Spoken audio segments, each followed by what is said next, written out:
In this mini lecture, we're going to look at Chapter 1 of Organizational Behavior, or Org B, and we're also just going to take a look at some of the basic foundations of organizational behavior. Here are the learning outcomes for this chapter. You can go ahead and pause and read them if you would like. All right, so first let's look at what is organizational behavior. So your course is called Office Methods and Human Resources. So when I was looking for a book for this class, I actually called one of my friends who has a master's in human resources and said, what do you think? And I said, should I focus completely on org behavior or should I focus on human resources? And she said, focus on org behavior, that's going to give you the best. So that's what we're going to do.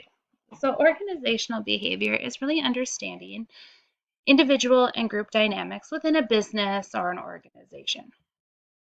All right, and so this is looking at um, the psychosocial, our interpersonal, our communications, our behavioral dynamics, how we interact with each other, how we interact with our surroundings. So there's just a lot of really important pieces we cover in the study of behavior within the workplace. So we have to look at it from two perspectives. So the internal perspective looks at the minds of workers and trying to understand their behavior. And so it's like, what are my workers' thoughts? What are their feelings? What are their past experiences? What are their needs? And really just trying to understand people in the workplace. Versus the external perspective looks at things that are outside of the person. So, what are the things happening externally? What are events? What are some of the consequences? What is the environment within the organization like?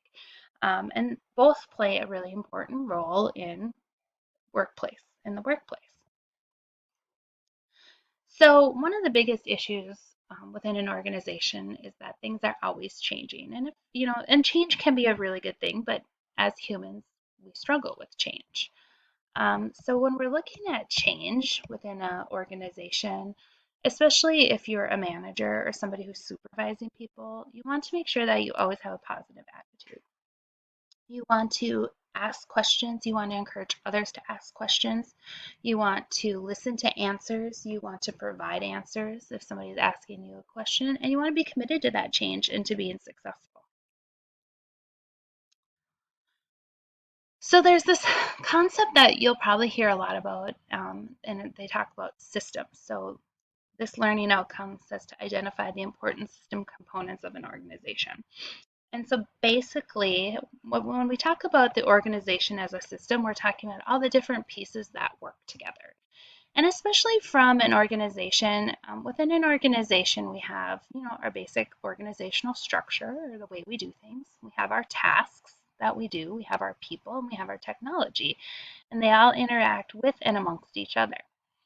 And then part of, our goal as an organization is that we have some inputs, whether they're materials or they're human resources or money or time, and we're taking all these inputs into our organization and we're working together to create some output, so some product or a service, right?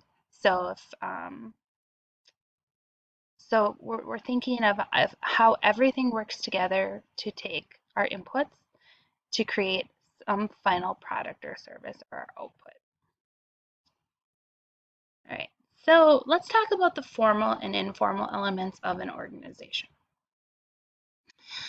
And I think it's pretty, I think we understand what formal and informal are. So our formal organization is just the official, legitimate, and the visible parts of the system.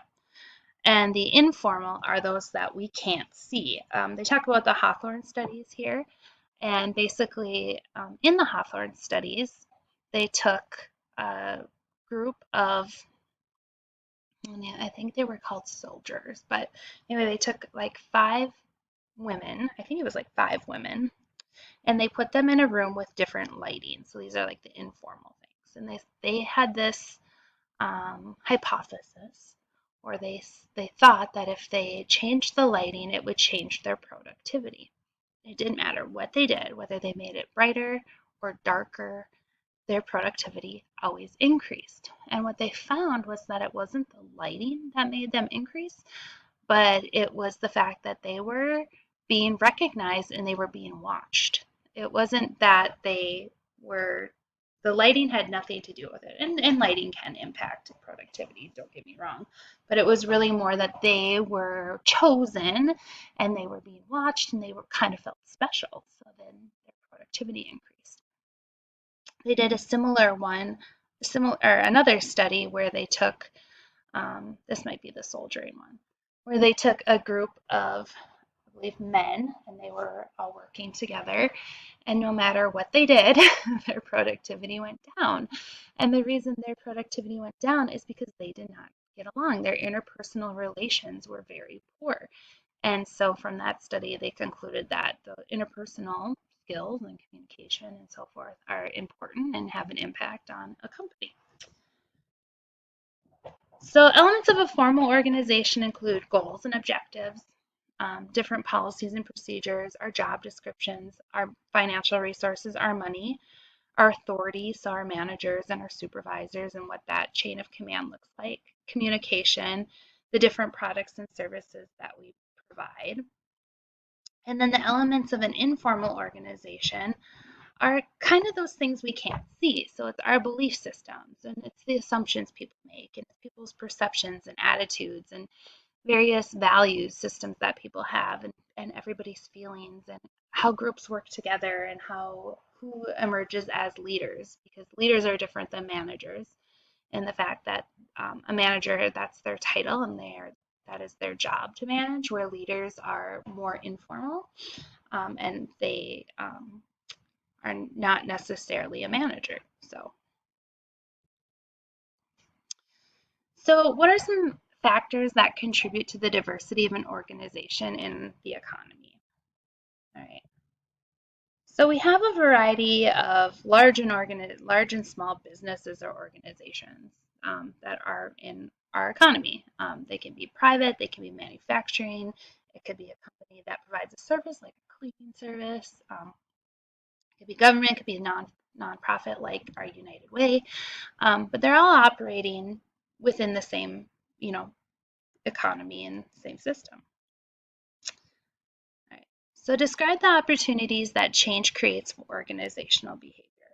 All right. So when we have change, um, obviously we have to take into effect how this change impacts our employees.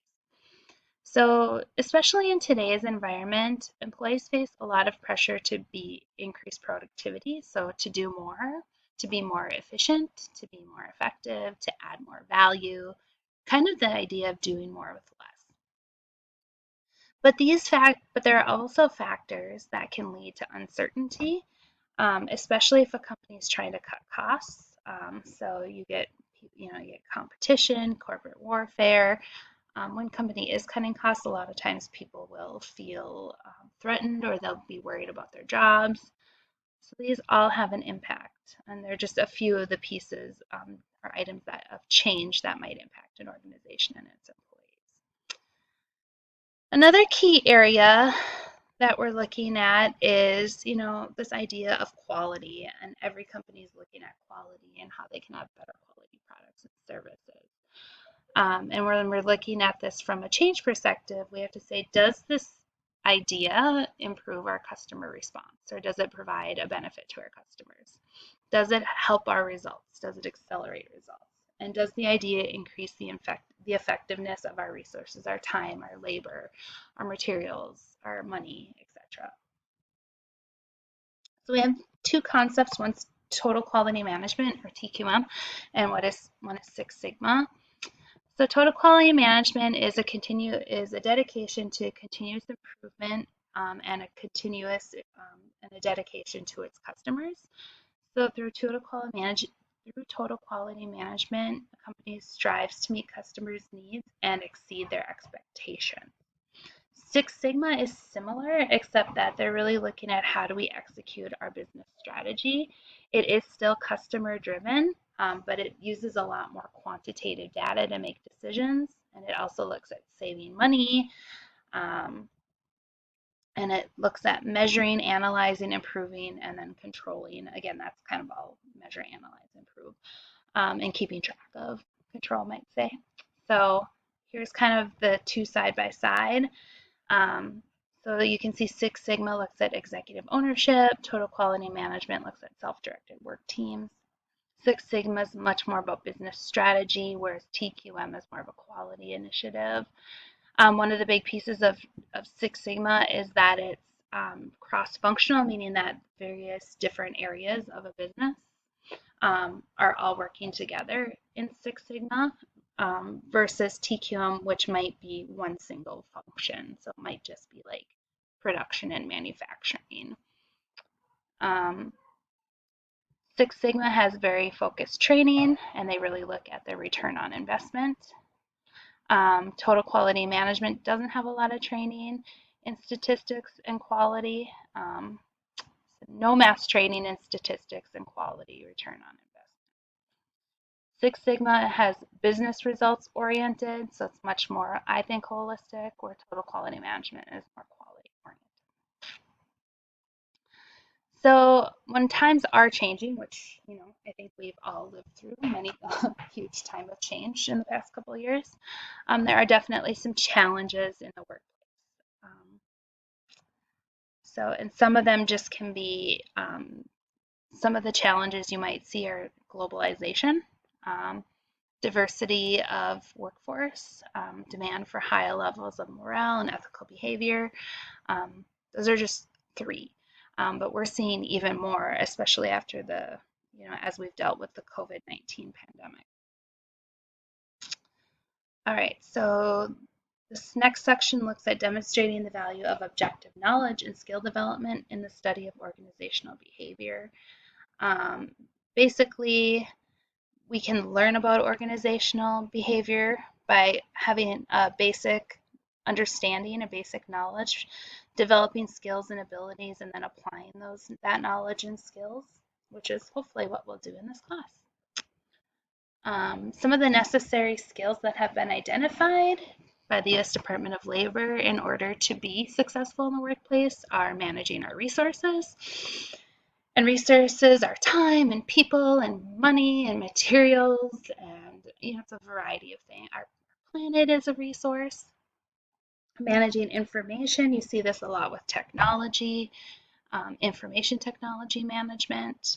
You hear this with databases, the concept of big data. If you're not aware of that, Google it, it's huge.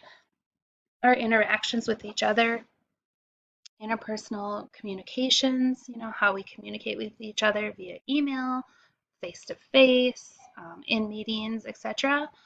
How everything works together, so that's the systems, behavior, and performance that we talk about, how everything within an organization works together, and then how we utilize technology. So that's just a really brief overview of Chapter 1. Chapter 1 is an interesting chapter. It's very fragmented. It had a lot of differing parts, but we will kind of see how all those play out in the coming chapters. Thank you.